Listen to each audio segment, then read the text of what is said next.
Sugar patients chapati రోటీ కాకుండా సంతృప్తిగా rice కూడా తినవచ్చు. Doctor rice, sugar free rice, doctor rice, diabetic rice, sugar పెన్సని బియ్యం, డాక్టర్ రైస్. ఈ ఒక వర్షం వల్ల ప్రజా జీవనం కూడా ఎక్కడికక్కడ ఆగిపోయి పిల్లలు స్కూల్కి వెళ్ళే వాళ్ళు కూడా చాలా పబ్లిక్ కూడా ఇబ్బంది పడుతున్నారు.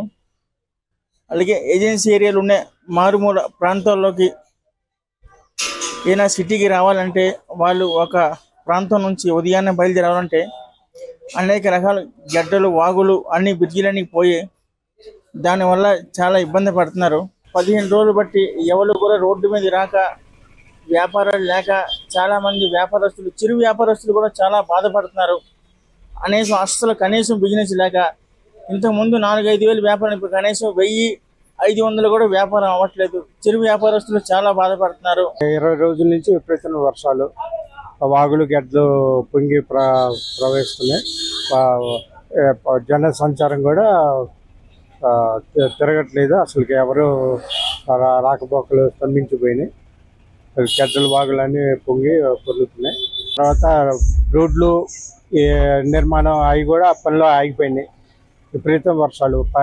ఎప్పుడో 25-30 సంవత్సరాల క్రితం భారీ వర్షాలు ఉండేవి. అటువంటిది ఇప్పుడు ఈ 20 రోజుల నుంచి విపరీతమైన వర్షాలు, జన సంచారం స్తంభించిపోయింది.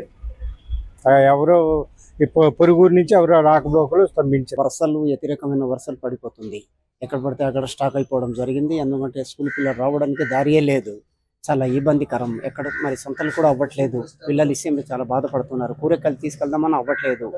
ఎందుకంటే చాలా కఠినమైన ప్రాంతాలు ఇవి అయిపోయింది ఇప్పుడు. ఎందుకంటే పంచాయతీ నుండి కూడా సహకరించాలి. పంచాయతీ రాజు వాళ్ళు తప్పకుండా ఇది సహకరించి ఆదుకోవాలా. ఇది గవర్నమెంట్ దృష్టికి మీరు తప్పకుండా చూసి ఇమీడియట్గా రోడ్ ఎక్కడ పడితే అక్కడ స్టాక్ అయిపోవడం వల్ల చాలా ఇబ్బందికరం అయిపోతుంది. సంతలు కూడా ఎక్కడ పడితే అక్కడ అవ్వడం లేదు. కూరగాయలు తీసుకెళ్దామని అవ్వట్లేదు.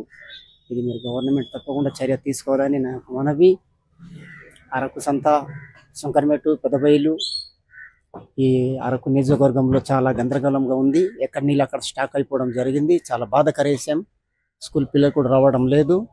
పడిపోవడం వల్ల, గాలి వల్ల చెట్లు పడిపోవడం, మరి ఇల్లులు కూడా చాలా మందికి రేక్ షెడ్లు కూడా పడిపోవడం జరిగింది. ఇండియన్ మెటరలాజికల్ డిపార్ట్మెంట్ సూచనల మేరకు రానున్న 2 రోజుల్లో భారీ నుంచి అతి భారీ వర్షాలు కురిసే అవకాశాలు ఉన్నాయి. కావున అల్లూరు సీతారామరాజు జిల్లాలో కూడా భారీ వర్షాలు కురిసే అవకాశాలు ఉన్నాయి. అల్లూరు సీతారామరాజు జిల్లా superintendent of police Shri Amit Bardar IPS గారి సూచనల మేరకు, ఆదేశాల మేరకు అరకు సర్కిల్ పరిధిలో గల దుంబురుగూడ, అరకు, అనంతగిరి మండలాల్లో ప్రజలకు ముఖ్య విజ్ఞప్తి. ఏ ఒక్కరు కూడా చేపల వేటకు వెళ్ళడం కానీ, బయట తిరగడం కానీ చేయకూడదు. పిడుగులు పడే అవకాశాలు ఉన్నాయి. వాగులు, వంకలు పొంగి పెరుగుతున్నాయి. కావున ఏ ఒక్కరు కూడా బయట తిరగొద్దని. అదేవిధంగా ఘాట్ రోడ్లో చెట్లు, కొండ చర్యలు పడే అవకాశం ఇప్పటివరకు చాలా దగ్గరలో పడ్డాయి. రానున్న 2 గంటలు కూడా పడే అవకాశాలు ఉన్నాయి. తెలుగులో ఫాస్టెస్ట్ న్యూస్ ఇప్పుడు కొత్త అవతారంలో 5 సెకండ్లోనే పూర్తి వార్తా సమాచారం మీ చేతిలో. సోషల్ మీడియా ట్రెండ్స్ మీ కళ్ళ ముందుకే live TV and voice search options తో ఇప్పుడే డౌన్లోడ్ చేయండి. యాప్ లింక్ డిస్క్రిప్షన్ లో ఉంది.